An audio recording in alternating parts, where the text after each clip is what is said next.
ha lasciato un segno indelebile in questo mondo con quello che ha fatto, con le sue gesta che possiamo definire incredibili. Una notizia che fatico ancora a crederci, soprattutto perché per la persona oltre per lo sport. Volava in cielo sopra tutti e il cielo, proprio lui, l'ha tradito. Ore di orgoglio e di lacrime, di parole che vanno a tentoni per il dramma che si porta via l'idolo di milioni di adolescenti e di ex adolescenti, strappando la vita anche alla figlia tredicenne e altre 7 persone. I punti, i canestri impossibili, la leadership, la mentalità vincente. Leggenda dei Lakers, 20 anni in giallo-viola.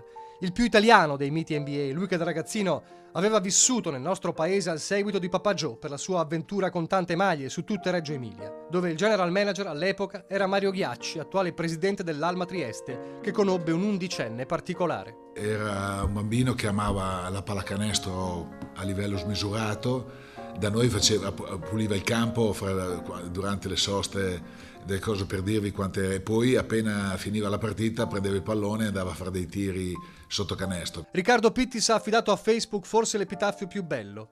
Cara morte, pensavi che fosse finita la partita e di aver vinto, ma a Kobe non è mai piaciuto perdere e per l'ennesima volta ha vinto. Perché ti sei portata via il suo corpo, ma Kobe resterà immortale. Piange la Treviso cestistica che intravide Kobe al Palaverde assieme a Papà Joe, la stessa Treviso che pochi mesi fa ha dedicato all'NBA una mostra nella quale Kobe aveva un posto particolare. Uno dei più grandi atleti globali dei nostri tempi, forse secondo solo a Michael Jordan, e quindi questo lascia un grande buco nello star system mondiale. E per omaggiarlo, lo sport e il basket anche da qui possono fare qualcosa.